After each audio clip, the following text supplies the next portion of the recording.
नमस्कार, SPT news में आपका स्वागत है। पेश है 4 मई सोमवार दोपहर 3:15 बजे राजस्थान के विभिन्न शहरों की 15 बड़ी खबरें। सब इंस्पेक्टर भर्ती 2021 मामले में चयनित अभ्यर्थियों को सुप्रीम कोर्ट से राहत नहीं मिली है। सुप्रीम कोर्ट ने राजस्थान हाई कोर्ट के भर्ती रद्द करने के फैसले के खिलाफ दायर स्पेशल लीव पिटीशन को खारिज कर दिया है। जस्टिस दीपांकर दत्ता और जस्टिस सतीश चंद्र शर्मा की पीठ ने चयनित अभ्यर्थियों की अपील पर सुनवाई करते हुए यह आदेश दिया। बता दें कि हाई कोर्ट की एकल पीठ ने पहले इस भर्ती को रद्द करने का फैसला सुनाया था। इसके बाद खंडपीठ ने भी बरकरार रखा। खंडपीठ के इसी फैसले को अभ्यर्थियों ने सुप्रीम कोर्ट में चुनौती दी थी, लेकिन वहां से उन्हें निराशा हाथ लगी। मौसम केंद्र जयपुर के अनुसार प्रदेश में सोमवार को एक मजबूत पश्चिमी विक्षोभ सक्रिय होगा। इसके असर से सीकर जिले में आगामी 4 दिनों तक बारिश की संभावना है। केंद्र ने सोमवार को 60 से 70 किलोमीटर प्रति घंटे की तेज हवाओं, बिजली की चमक और मेघ गर्जन के साथ बारिश का ऑरेंज अलर्ट जारी किया है। मौसम विज्ञान केंद्र के अनुसार जिले में आगामी 4 दिन बारिश की संभावना रहेगी। इस संबंध में केंद्र ने येलो और ऑरेंज अलर्ट जारी किया है। देश के सबसे बड़े सरकारी बैंक भारतीय स्टेट बैंक ने अपने करोड़ों ग्राहकों को ऑनलाइन धोखाधड़ी से बचने के लिए 2 अहम चेतावनियां जारी की है। बैंक ने कहा कि किसी भी आकर्षक ऑनलाइन ऑफर या ज्यादा मुनाफे के लालच में बिना जांच किए भरोसा न करें, क्योंकि ऐसे ऑफर्स अक्सर फर्जी होते हैं। एसबीआई ने खास तौर पर सोशल मीडिया पर बढ़ रहे फर्जीवाड़े को लेकर अलर्ट किया है। साइबर अपराधी एसबीआई के नाम से नकली पेज और विज्ञापन बनाकर लोगों को फंसाने की कोशिश कर रहे हैं। प्रयागराज में सोमवार को उत्तर प्रौद्योगिकी संगोष्ठी 2026 की शुरुआत हुई। इसका उद्घाटन रक्षा मंत्री राजनाथ सिंह ने दीप प्रज्वलित करके किया। उन्होंने कहा, डिफेंस कॉरिडोर की तरह नॉलेज कॉरिडोर तैयार करें। उन्होंने कहा, ऑपरेशन सिंदूर के बाद दुनिया को हमारी ताकत का एहसास हो गया है। उन्होंने कहा, मैं प्रोएक्टिव तैयारी की बात कर रहा हूं, वो है सरप्राइज एलिमेंट।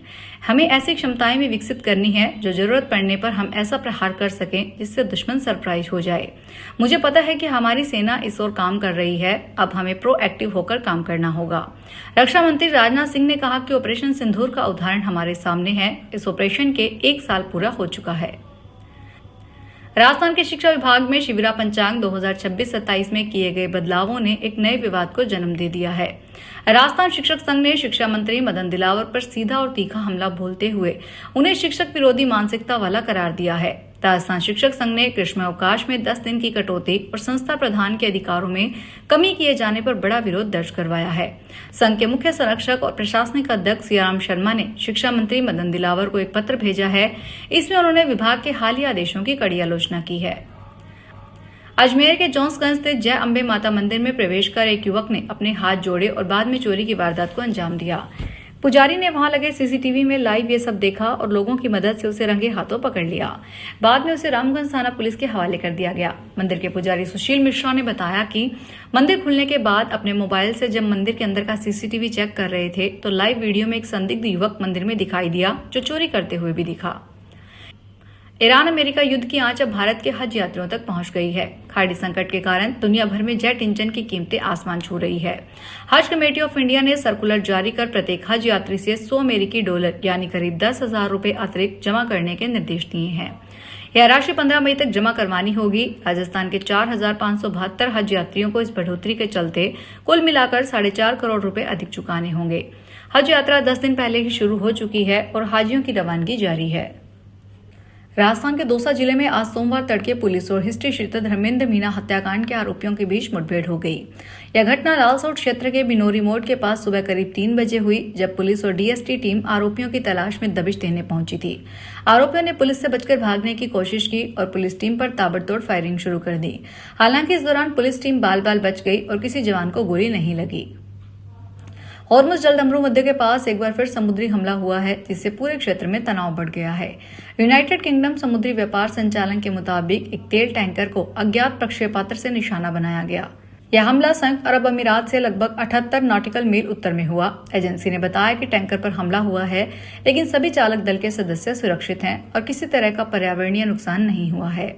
इस घटना के बाद सभी जहाजों को चेतावनी दी गई है कि वे इस क्षेत्र से गुजरते समय बेहद सावधानी बरतें।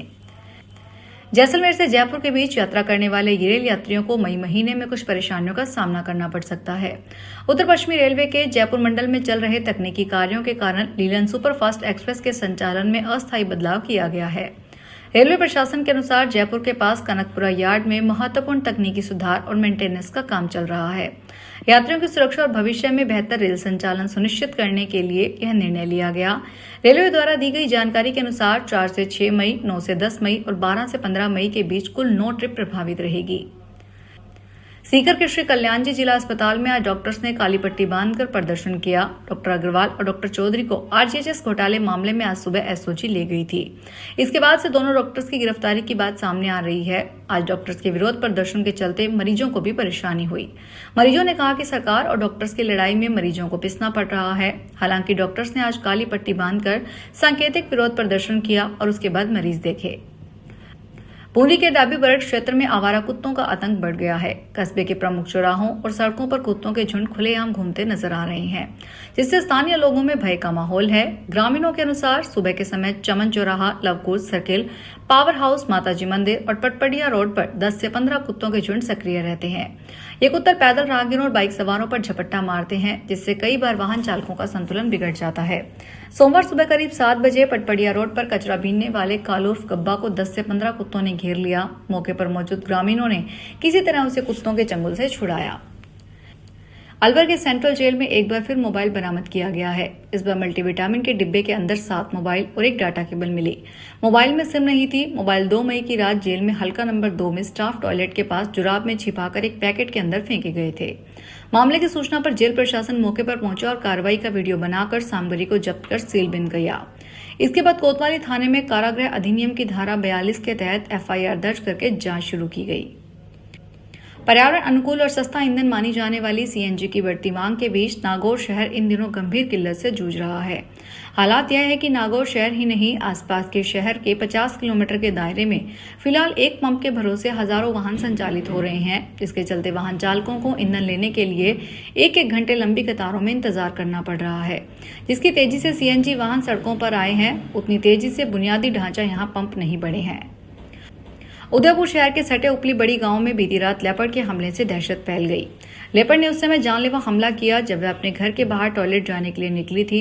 यह पूरी घटना रात करीब 2 बजे की है। हमले में महिला गंभीर रूप से घायल हो गई। इसका इलाज फिलहाल उदयपुर के महाराणा भूपाल अस्पताल में चल रहा है। जानकारी के अनुसार उपली बड़ी में गमेती बस्ती निवासी भूरी बाई रात को अपने कच्चे घर से बाहर खुले आंगन की तरफ निकली। वह टॉयलेट जाने की तैयारी में थी, तभी अंधेरे में घात लगाकर बैठे लेपर्ड ने अचानक उन पर झपट्टा मार दिया। फिलहाल इस बुलेटिन में इतना ही। फिर हाजिर होंगे बड़ी खबरों के साथ। अगर आप भी अपने आसपास की छोटी बड़ी और महत्वपूर्ण खबरों से अपडेट रहना चाहते हैं तो सब्सक्राइब कीजिए हमारे चैनल एसपीटी न्यूज को और प्रेस कीजिए बेल आइकन पर।